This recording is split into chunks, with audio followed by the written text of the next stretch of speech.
Hello guys! Ngayon pa pala ay magluluto tayo ng ulam natin ngayong tanghali. Ang lulutuin ko po ay fried chicken. Ayan na nga po't nililinis ko na siya. Bago ko po talaga yan niluluto, nililinisan ko po at kinagatlingan ko po para hindi magkaroon ng hilaw sa loob. Ayan po, ganyan. Kita niyo po dito, pinupukpok ko na. Uy, hirap na hirap.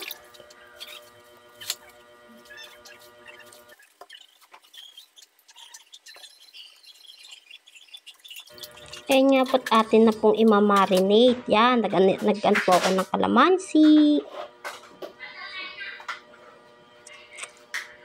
Kalamansi po yun. Diyan naman po, pero prepare ko na yung mga aking panghahalo, pang coating sa ating chicken. Yan ho. Yan. Nag-ano ko yung breading mix, konting cornstarch, asin, bechin. Yan. Naglagay din po ako ng paminta para may konting anghang.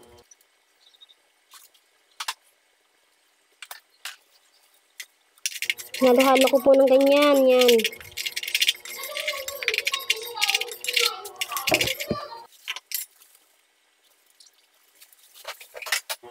Yan po, kumuha ko ng isang bowl.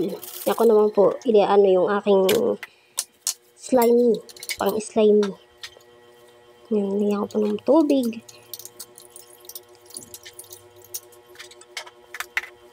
Yan, halo-halo lang po, mekos-mekos lang. Mekos-mekos lang!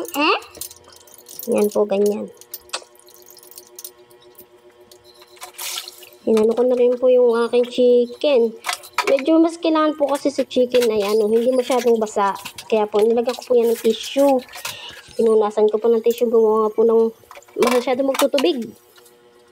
Yan, hati-hati ko na rin yung ating mga kalamansi. Yan po ay pang-marinate. Pang-marinate po ng chicken. Ang kalamansi po talaga ginagamit. Pantanggal po yan ng langsa, ng manok. Yan, ganyan po. Pagka po kayo ay ay ganyan ang gagawin ninyo. Yan din pong, ayan naman pong bawang, yan po ay pampalambot po yan ng karne. Kahit saan nyo po ilagay yan. Iyan naman po sa lahat ng mga ginagamit po yan. Pampalambot ng karne, mapababoy, chicken, at isda. Yan po.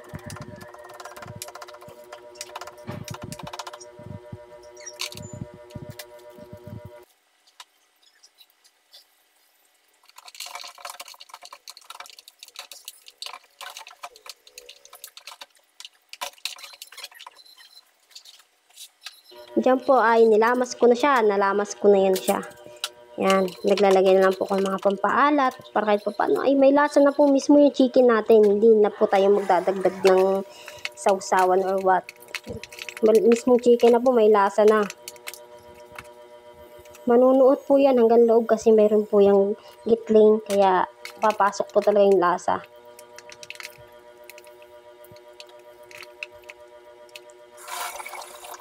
Nilalamas po sadya para yung lasa ay kumapit ng sauce chicken.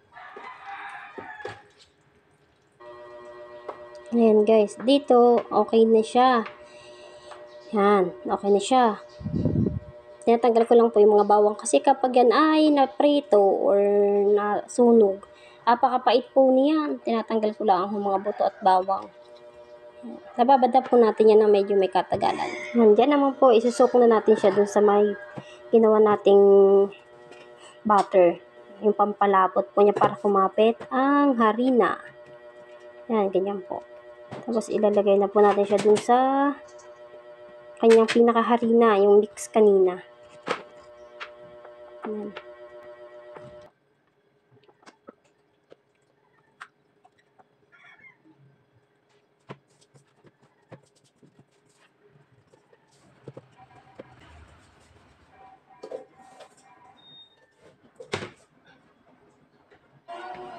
Yan guys, yan. Tapos ko na siyang isok parehas doon sa ating breeding mix. Yan. Tapos na siya.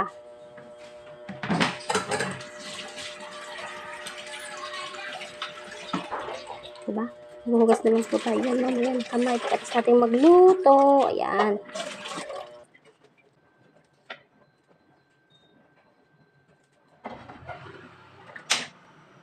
Yan, dito nga guys, magpe-prepare na po tayo para magluto. Yan. Naano na natin ang ating mantika. Para po papainitin na po na natin ang mantika. Yung hindi masyadong kainitan, tas medyo lulubog dapat yung mantika, ay yung ano mo, yung chicken. Ganyan po.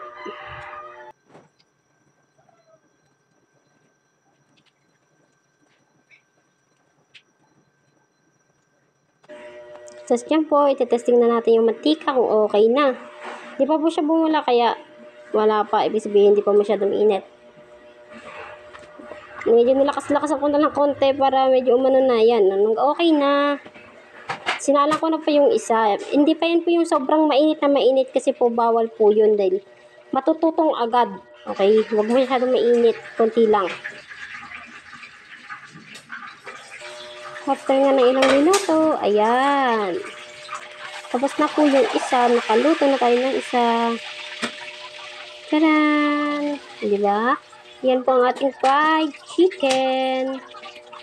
Sinalang ko na rin po yung isa dyan para matapos naman ang isa pang ulam. Cheese! Diba? Ang sarap niya. Para siya na si Jollibee.